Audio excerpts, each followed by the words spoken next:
I really do respect Jim Crane because I feel like with all the tanking now way in the rearview mirror after jumping from the National League to the American League.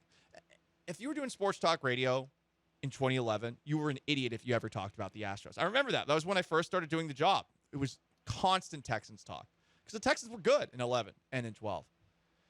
Crane has taken the team from being a laughingstock and irrelevant to being like the best team in Houston sports history. And it's not like he has done this with an unbelievable amount of money. And I think you could definitely criticize the first couple of years of that run and the fact that the games weren't even on TV and all sorts of other issues that were there. But what he has turned this team into, or what it has turned into under his watch, is nothing short of incredible. So I'm always going to like Crane, even if you hear stories about how he doesn't treat people the right way behind the scenes, because at the very least, we have a watchable product here. He does all that he can to have this team be competitive every single year. And that's why you saw the Astros make the move that they just did the other day, with Justin Verlander bringing him in. F the prospects. We're trying to compete now. We're trying to keep this thing going as long as we possibly can. I think it's very ballsy as an owner to not say, you know what, we're going to try to continue to keep this entirety going. But just sort of what the Cowboys are doing in not moving on from Dak Prescott and not moving on from Mike McCarthy, right? Like they're continuing to stay the course. And that's why I look at Jerry Jones, and I don't think Jerry Jones really cares all that much about winning. I don't. I think Jerry Jones knows exactly what he has to say to keep the Cowboys relevant, and I believe he thinks that all publicity is good publicity. Where with the Astros, it's different. The Astros do seem like they're constantly trying to compete. And I wonder how many owners actually are that way. If you listen to this show, and we were talking about all the moves that the Mets were making this offseason, I had a great deal of respect for what Steve Cohen seemed to be doing, the owner of the New York Mets. But then all of a sudden, you hear what's been coming out of Mets camp over the last couple of days. Max Scherzer, who is now a part of the Texas Rangers, when he was introduced, he explained the conversations that he had behind the scenes with key figures in the Mets organization. The team is now kind of shifting vision and that they're looking to compete now for 2025 and 2026. And that, 2024, it was not going to be a reload situation in New York, and that it was going to be more of a transition in 2024. And that we're looking to, make decisions, to compete outside my contract window. I said, okay, that's brand news to me, different than what I'd ever heard out of Steve's mouth. I was like, all right, I got to hear this directly from Steve. So I had a phone call with Steve, and he basically articulated the same vantage point. So Steve Cohen runs into a wall when it comes to the Mets being competitive. It's bad luck, as always, with the Mets. It starts off with Edwin Diaz getting hurt. This team has sucked this year compared to the expectations. And all of a sudden, at the trade deadline, they go from bringing in Max Scherzer and bringing in Justin Verlander to telling him, you know what, we're changing our approach. And maybe Steve Cohen all of a sudden stopped looking at the standings and started thinking about the bottom line. But that an organization can go from that to that as quickly as maybe the richest organization in baseball did, I think is once again like a reason to hold Jim Crane in high regard. No matter how you might feel about the way that he deals with things behind the scenes and some of the other stories that have been out there about him, I think the average Astros fan just cares that the Astros are being good every single year, that they have a legitimate championship, a legitimate chance every single year to win a championship.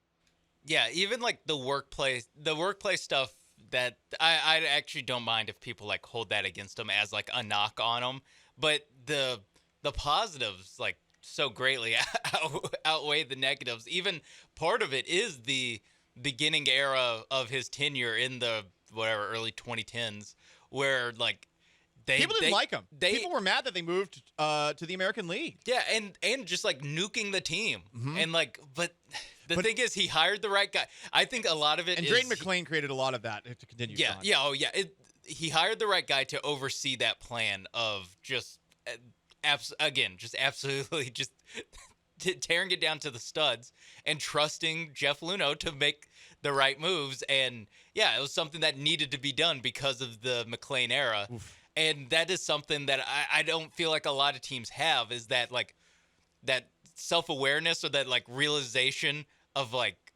hey, we need to just tear this down. Like, this is not going to work. And so in that sense, it all depends now what the Mets do after this. Right. Where it comes to Steve Cohen, like tearing this down, calling it like, hey, we can get prospects for paying half of Scherzer and Verlander's salaries, and we don't have any prospects. We can just get a farm system just by paying like $50 million to trade these guys. If it works out, I think this is going to be like a move that gets lauded. It's tough when you sell your fan base. Exactly. Hey, this is the Mets. We're taking it to the Yankees. We're going to spin like the Yankees do, and then at the deadline, you're trading guys off.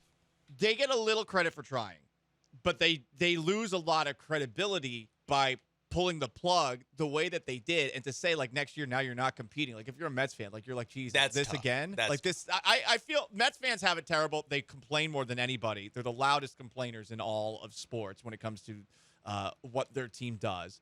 But it's understandable in a lot of ways.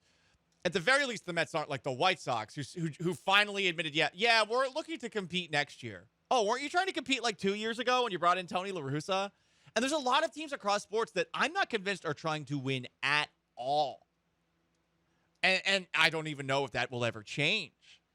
And I'm going to challenge you guys here. 713-780-3776 to call, to text. Name the owners in sports who truly have winning a championship for their team as the number one priority. And again, it's a business. They're trying to make money. We get all of that. But how many are prioritizing it the way that it feels like Jim Crane is? WeareOfRSV.com. Brought to you by Pfizer.